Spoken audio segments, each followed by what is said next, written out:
Nag-agam-agam ang ilang kongresista sa hiling ni Pangulong Bongbong Marcos na isabay sa 2025 midterm elections ang plebisito para sa Chacha.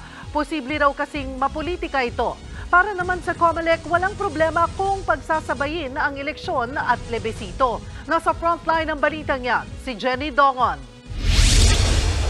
Kaya naman daw ng Commission on Elections na pagsabayin ng 2025 midterm elections at ang plebisito para sa pag-amyenda sa saligang batas. Ito'y matapos sabihan ni Pangulong Bongbong Marcos ang Senado na gusto niyang isabay sa botohan sa susunod na taon ang plebisito para sa charter change.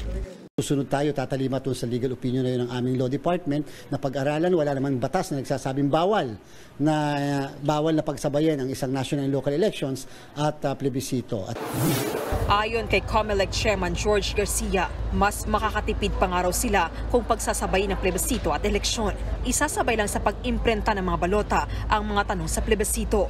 Kung paghiwalayin kasi ito, kakailanganin ng dagdag na 13 billion pesos na pondo ng COMELEC. Kung maglalagay lang tayo ng mga katanungan doon po sa balota, ilalagay po namin yan sa front page ng balota kung sakali yung mga tanong. Mahahaba lang po yung balota pero parehas pa rin po yung bayad natin.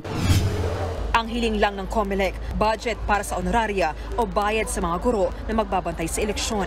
Honoraria naman para sa ating mga guro kahit 2,000 pesos dahil sa medyo hahaba po ng konti yung paglilingkod nila sa bawat presinto. Nararapat lang naman po sapagkat sila po naman ay walang tax exemption sa kasalukuyan. May disenyo na rin daw sila ng sample ballot para sa plebisito. Kakayanin ding basahin ng vote counting machines ang mga sagot sa yes or no questions sa balota. Pabor naman ang ilang kongresista sa hiling ni Pangulong Marcos. Mabuti raw at naglatag na ng timeline ng Pangulo sa pagsusulong ng economic chacha. I think we would say that this is welcome in the sense that at least alam natin na talagang gusto ng presidente na magkaroon ng charter change at least before 2025. Pero may ilang din hindi sang-ayon na pagsabayin ang plebisito at 2025 midterm elections. Posible raw kasi mapolitika ito. We've been saying this all along. We want to insulate this issue on economic provisions. This will open up to several political interpretation and this might use as a political campaign and masisira po yung pinaka-intention ng administration.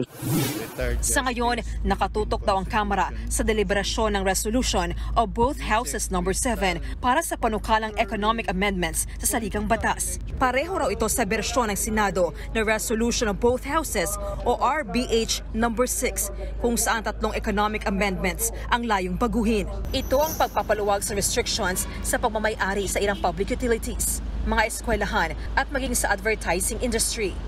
We will exhaustively look into the economic provisions for the Constitution and look into and hear the different resource persons to consider while looking into RBH number 7.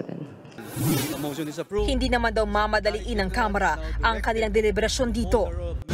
Naunang sinabi ng Senate President Mig Zubiri na target mapasa ng Senado ang RBH 6 bago mag-May 25. Nagbabalita mula sa Frontline, Jenny Dongon, News 5. Mga kapatid, Lucy Cruz Valdez po, maging maalam at may pakialam sa mga napapanahong balita sa bansa. Tumutok at mag-subscribe sa News 5 social media pages.